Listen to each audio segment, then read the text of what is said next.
নমস্কাৰ এই মুহূৰ্তত আহি পৰিছে ৰাতিপুৱাৰ কেইবাটাও গুৰুত্বপূৰ্ণ খবৰ। আজি হৈছে ৩ মে।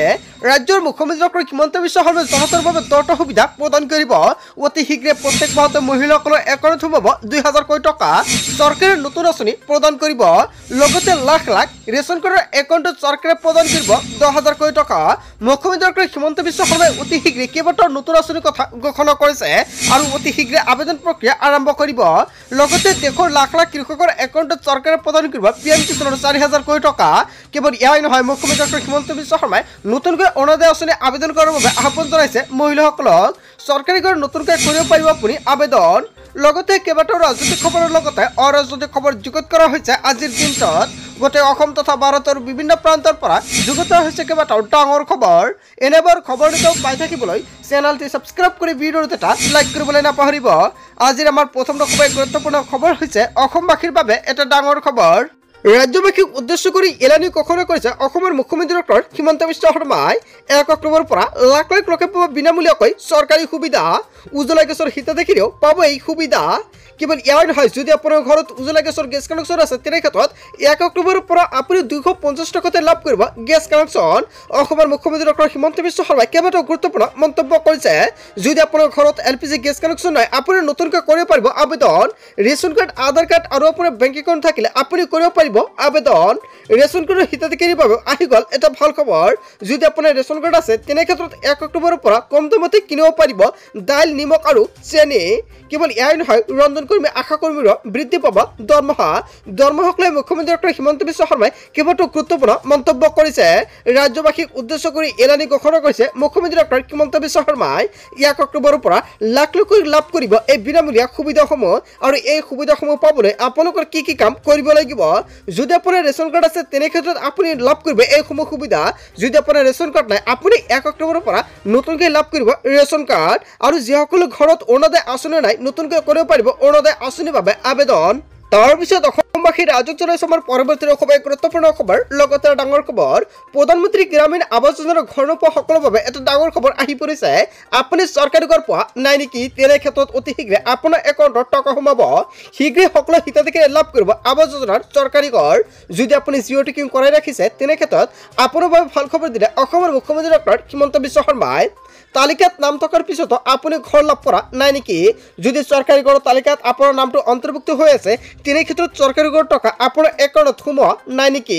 বা যদি চৰকাৰী ঘৰৰ একাউণ্টত প্ৰথম কিস্তি টকা সোমাইছে, দ্বিতীয় কিস্তি টকা সোমোৱা নাই নেকি? বা যদি আপুনি দ্বিতীয় কিস্তিটো পাইছে, তৃতীয় কিস্তি পোৱা নাই নেকি?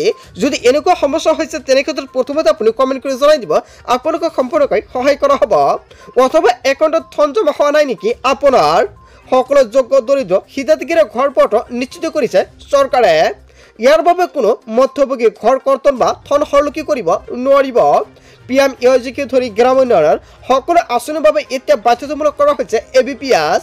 ধন লাভৰ বাবে DBTৰ জৰিয়তে একত্ৰিত কৰি ABPSে নিশ্চিত কৰে জমা হোৱা ধন। ইয়াৰ বাবে হিতাধিকাৰীসকলে বেংক একাউণ্টৰ সৈতে এক্টিভ কৰিব লাগিব ABPS। যদি আপুনি চৰকাৰী ঘৰৰ বাবে জিঅ' টিকিং কৰিছে, যদি আপোনাৰ তালিকাত নামটো আহিছে বা আপুনি নতুনকৈ চৰকাৰী ঘৰৰ বাবে আবেদন কৰিছে তেনে ক্ষেত্ৰত সকলো ব্যক্তিৰ বেংক একাউণ্টৰ লগতে ABPS লিংক কৰিব লাগিব। ইয়াৰ অসমৰ মুখ্যমন্ত্ৰী ডক্টৰ হিমন্ত বিশ্ব শৰ্মাই কেইবাটাও গুৰুত্বপূৰ্ণ নিৰ্দেশনা প্ৰদান কৰিছে।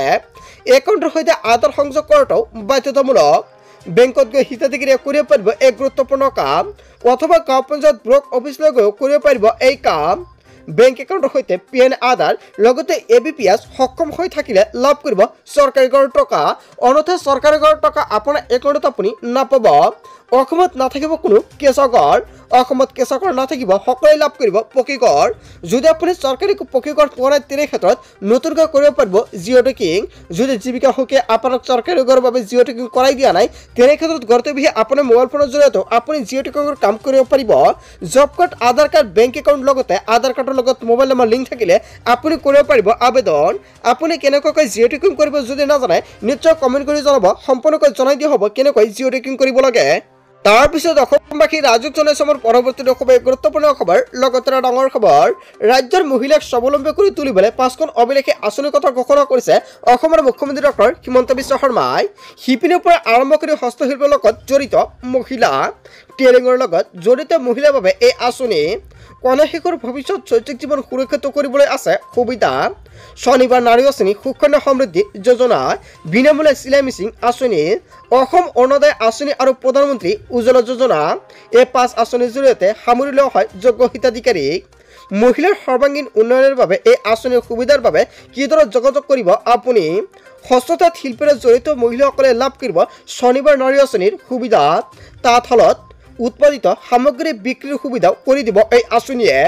10 বছৰৰ তলৰ কন্যা শিশুৰ বাবে সুকন্যা সমৃদ্ধি যোজনা আৰম্ভ কৰিছে চৰকাৰে। কন্যা শিশুৰ অভিভাৱকৰ ডাকঘৰত জমা কৰিব লাগিব বছৰি 250 টকাৰ পৰা 1,50,000 টকা পৰ্যন্ত আপুনি জমা কৰিব পাৰিব। কন্যাৰ 21 বছৰ সম্পন্ন হ'লে 8% পৰ্যন্ত সুদৰ সৈতে উভতাই পাব জমা ধন। 20 বছৰৰ পৰা 40 বছৰৰ ভিতৰৰ মহিলাৰ বাবে বিনামূলীয়াকৈ চিলাই মেচিন আঁচনি প্ৰদান কৰি আহিছে চৰকাৰে। এই চিলাই মেচিন আঁচনি যদি আপুনি পোৱা নাই নতুনকৈ কৰিব পাৰিব আবেদন। কেন্দ্ৰ চৰকাৰে মহিলাসকলক আত্মসংস্থাপনৰ বাবে প্ৰদান কৰি আহিছে বিনামূলীয়াকৈ চিলাই মেচিন। দৰিদ্ৰ আৰু অসহায় মহিলাৰ বাবে অসম অৰুণোদয় আঁচনি আবেদন কৰিছে। যদি আপুনি এতিয়ালৈকে অসম অৰুণোদয় আঁচনিটো আবেদন কৰা নাই নতুনকৈ কৰিব পাৰিব আবেদন। 75 বছৰৰ পিছতে চৰকাৰে নতুনকৈ বিতৰণ কৰিব প্ৰপত্ৰ। যিসকলৰ অৰুণোদয় তালিকাৰ পৰা নামটো কৰ্তন কৰা হৈছে আগতে টকা বেছি এতিয়া নাপায় সেইসকলৰ ব্যক্তিৰ বাবে ভাল খবৰ দিছে মুখ্যমন্ত্ৰীগৰাকীয়ে। পৰিয়ালৰ বাৰ্ষিক উপাৰ্জন 2 লাখ টকাৰ ভিতৰত হ'লে কৰিব পাৰিব আপুনি অৰুণোদয় আঁচনিৰ বাবে আবেদন। এই আঁচনিৰ জৰিয়তে ৰাজ্যৰ মহিলাসকলে লাভ কৰিব প্ৰতি মাহতে 1250 টকাকৈ। গৃহহীনসকলৰ বাবে কেইবাটাও গুৰুত্বপূৰ্ণ সিদ্ধান্ত গ্ৰহণ কৰিছে। গৃহহীনসকলক সহায় হোৱাকৈ প্ৰধানমন্ত্ৰী উজ্জ্বলা যোজনাও প্ৰদান কৰি আহিছে চৰকাৰে। যদি আপোনাৰ ঘৰত প্ৰধানমন্ত্ৰী উজ্জ্বলা যোজনাৰ গেছ কানেকশ্যন নাই তেনে ক্ষেত্ৰত আপুনি নতুনকৈ কৰিব পাৰিব আবেদন। এই আঁচনিৰ জৰিয়তে লাভ কৰিব আৰ্থিকভাৱে দৰিদ্ৰ মহিলাৰ বাবে ৰাজহুত গেছ চিলিণ্ডাৰ। যদি আপুনি ভাবিছে নতুনকৈ এখন গেছ চিলিণ্ডাৰৰ বাবে আবেদন কৰিব তেনে ক্ষেত্ৰত কৰিব পাৰিব। আধাৰ কাৰ্ড বেংক একাউণ্ট লগতে যদি আপোনাৰ এক নথি পত্ৰ থাকে তেনে ক্ষেত্ৰত কৰিব পাৰিব আপুনি আবেদন। ৰেচন কাৰ্ড আধাৰ কাৰ্ড লগতে আপোনাৰ প্ৰয়োজন হ'ব বেংক একাউণ্ট। এই 3খন নথি পত্ৰ হ'লে অতি সহজতে আপুনি গেছ চিলিণ্ডাৰৰ বাবে আবেদন কৰিব পাৰিব। যিসকল ব্যক্তিৰ প্ৰধানমন্ত্ৰী উজ্জ্বলা যোজনাৰ গেছ কানেকশ্যন থাকিব সেইসকল ব্যক্তি 1 অক্টোবৰৰ পৰা 250 টকাতে লাভ কৰিব LPG গেছ কানেকশ্যনৰ সুবিধা। ইয়াৰ অসমৰ মুখ্যমন্ত্ৰী ডক্টৰ হিমন্ত বিশ্ব শৰ্মাই প্ৰতিশ্ৰুতি প্ৰদান কৰিছে জনতাৰ বাবে। তাৰপিছত অসমবাসী ৰাজযুক্ত নৈচমৰ পৰৱৰ্তী খুবেই গুৰুত্বপূৰ্ণ খবৰ লগত ডাঙৰ খবৰ। লাখ লাখ লোকে ঘূৰাই দিব লাগিব ৰেচন কাৰ্ড অৰুণোদয়। চৰকাৰে আৰম্ভ কৰিব জোৰদাৰ অভিযান। পৰিয়ালত 5জন সদস্য থাকিলেহে ৰেচন আৰু অৰুণোদয় আঁচনিৰ সুবিধা আপুনি লাভ কৰিব। অৱশ্য নিঃসন্তান দৰিদ্ৰ পৰিয়ালে লাভ নকৰিব ৰেচন কাৰ্ডৰ সুবিধা। বহু লোকে এঘৰতে ৰাখি থৈছে 2ৰ পৰা 3খন ৰেচন কাৰ্ড, কিন্তু ঘৰত পৰিয়াল কম কিন্তু 2ৰ পৰা 3খন ৰেচন কাৰ্ড বনাই লৈছে। সেইসকলৰ বাবে চৰকাৰে জাৰি কৰিছে নিৰ্দেশনা।